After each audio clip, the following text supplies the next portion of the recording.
আমি মৌসুমি কিচেনে চলে এসেছি আজকে তোমাদের সঙ্গে একটা খুব সিম্পল চিকেন রেসিপি শেয়ার করব বলে। এটা খুব সিম্পল রেসিপি, হয়তো তোমরা এইভাবে রোজই চিকেন বাড়িতে বানিয়ে থাকো, তবুও আমি এটা রান্না করে তোমাদের দেখাচ্ছি। কি পদ্ধতিতে আমি এই রান্নাটা করছি তোমাদের দেখাচ্ছি। এর সঙ্গে সঙ্গে তোমাদের কিছু টিপস বলে দেব, যাতে তোমাদের রেসিপিটা এইভাবে করলে তোমাদের রান্নাটা আরও ভালো বেশি খেতে লাগবে। এইভাবে বাড়িতে ট্রাই করে দেখো, তোমাদের রান্নাটা খুব ভালো হবে, টেস্টি হবে। চলো কিভাবে আমি স্টেপ বাই স্টেপ চিকেনটা তৈরি করছি তোমাদের দেখাই। আমি এইভাবে আলুগুলো অর্ধেক করে কেটে জলে ভিজিয়ে রেখেছি। জলে ভিজিয়ে রাখবেন, না হলে আলুগুলো কালো হয়ে যাবে। প্রথমে আমি কড়াতে সর্ষের তেল নিয়ে নিচ্ছি।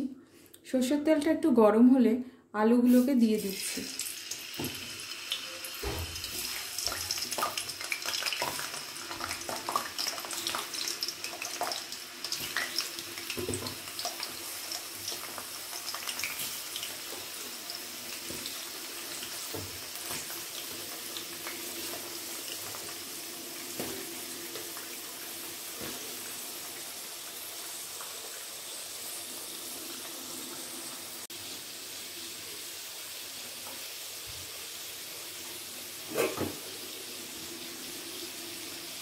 সামান্য একটু হলুদ দিয়ে দিচ্ছি,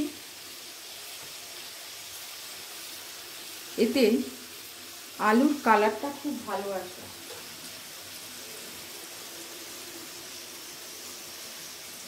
সামান্য একটু নুন দিয়ে দিচ্ছি, দিয়ে আমি মিডিয়াম ফ্লেমে আলুগুলো ভেজে নিচ্ছি।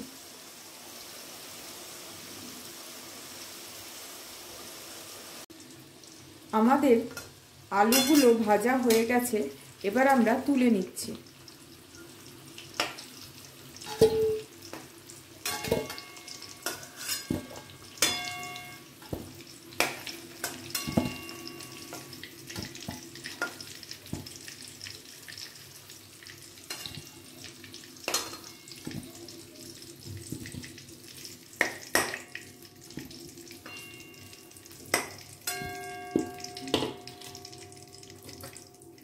এরপর আমরা এই একই তেলে চিকেনগুলো একটু ভেজে নেব।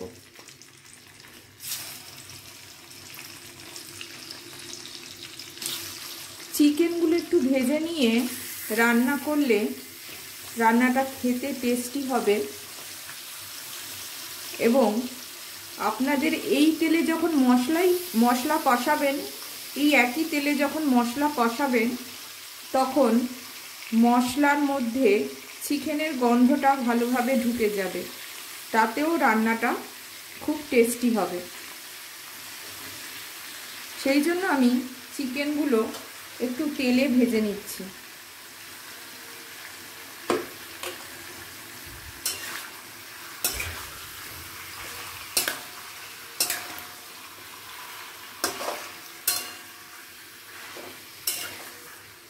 তেলের মধ্যে চিকেনের গন্ধটা একদম থেকে যাবে।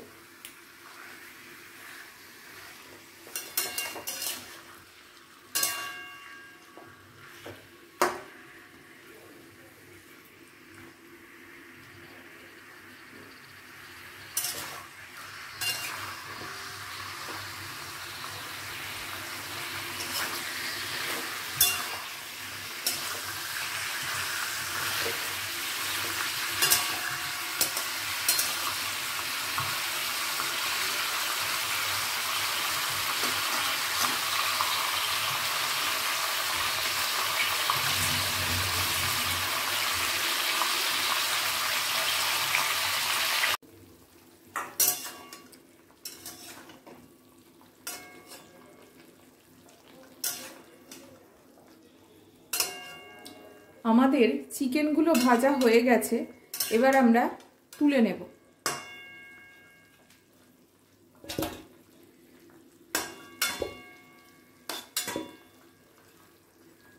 এরপর আমরা চিকেনটার মধ্যে একটু দই মাখিয়ে নিচ্ছি।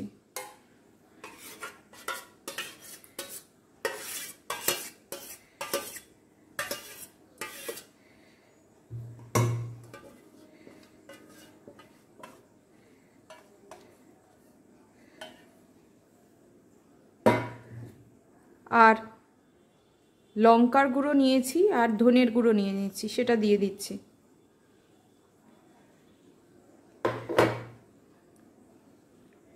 আর এখানে আমি কাশ্মীরি মির্চ ইউজ করছি আর এখানে আমি কাশ্মীরি লঙ্কা নিচ্ছি রঙের জন্য। কাশ্মীরি লঙ্কা আমি নিচ্ছি রঙের জন্য।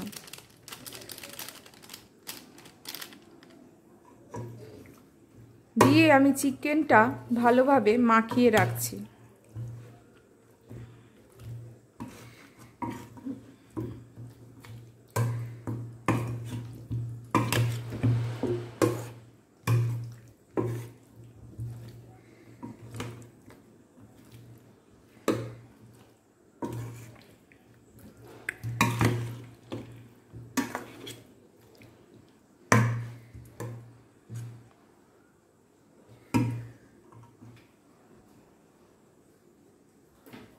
এইভাবে চিকেনটা আপনারা আধ ঘন্টা মাখিয়ে রাখবেন। এরপর আমরা কড়াতে সামান্য দারচিনি, লবঙ্গ আর এলাচ ফোড়ন দিয়ে দিলাম।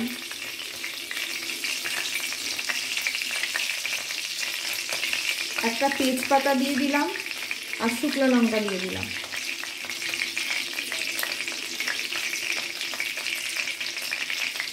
আমরা এইভাবে 4টে পেঁয়াজকে কুচিয়ে নিয়েছি, 4টে মিডিয়াম সাইজের পেঁয়াজকে কুচিয়ে নিয়েছি, সেগুলো আমরা দিয়ে দিলাম।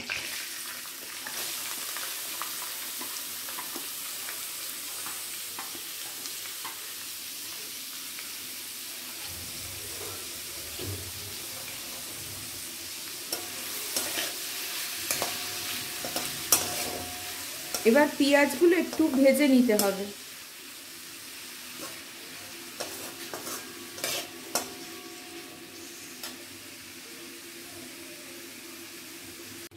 আমাদের পেঁয়াজ কষানোটা হয়ে গেছে।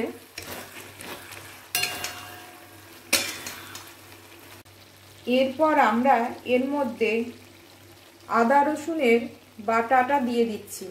আমি এখানে 2 চামচ আদা আর 2 চামচ রসুন বাটা ইউজ করেছি। আমাদের 1.5 কিলো মাংস।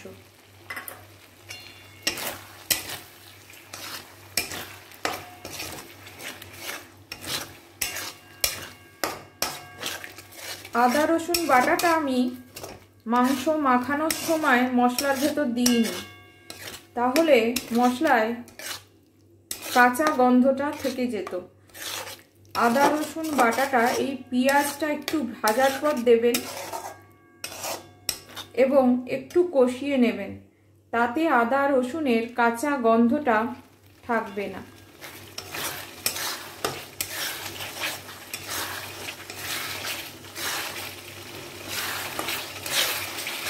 এইভাবে আদা রসুনটা একটু কষিয়ে নিলে আদা রসুনের কাঁচা গন্ধটা আর থাকবে না।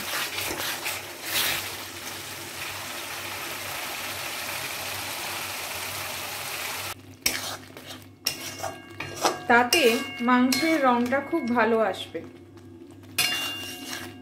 এইভাবে আমরা কিছুক্ষণ কষিয়ে নেব। দেখুন আমাদের তেলটা ছেড়ে এসছে।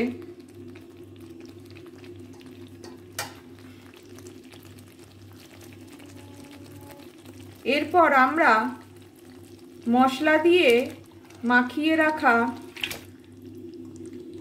মাংসগুলো দিয়ে দিচ্ছি।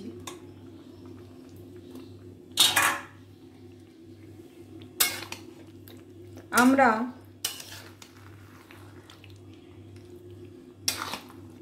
মশলা দিয়ে মাখিয়ে রেখেছিলাম আধ ঘন্টা মাংসগুলোকে, এবার আমরা এটা দিয়ে দিলাম। এই সময় গ্যাসের ফ্লেমটা একটু আস্তে করে দেবেন, কারণ দই দেওয়া আছে। দই দেওয়া আছে বলে আমরা টমেটো ইউজ করলাম না।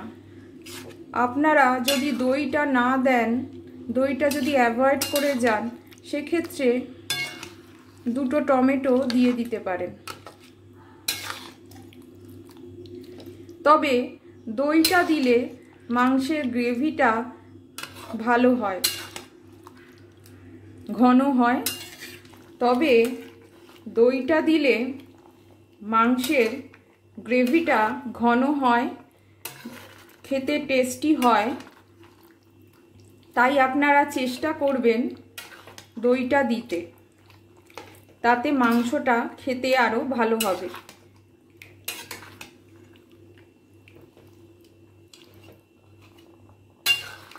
এই সময় ফ্লেমটা মিডিয়ামে রেখে আমি চাপা দিয়ে দেব 10-15 মিনিটের জন্য।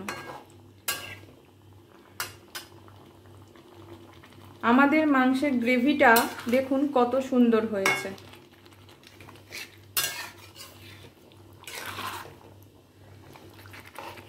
আবার দই দিয়ে সঙ্গে একটা টমেটোও দিতে পারেন। আমি এখানে টমেটোটা দিলাম না ঠিকই।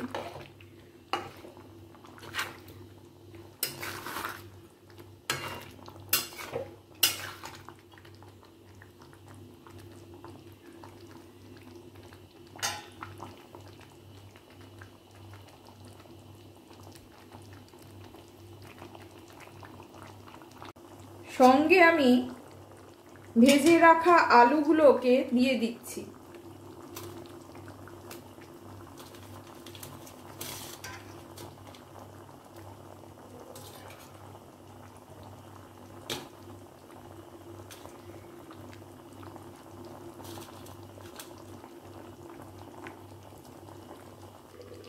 তারপর আমি 10-15 মিনিটের জন্য চাপা দিয়ে দিচ্ছি।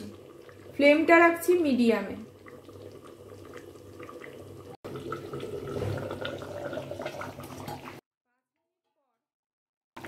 আমরা দেখে নিচ্ছি মাংসটা ফুটছে।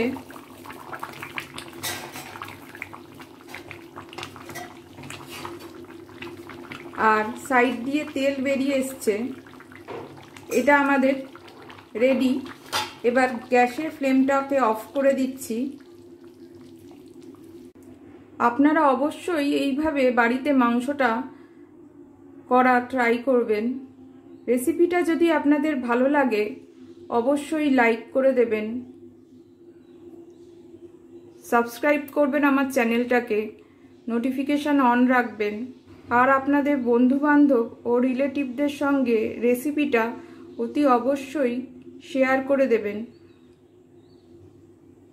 Thank you.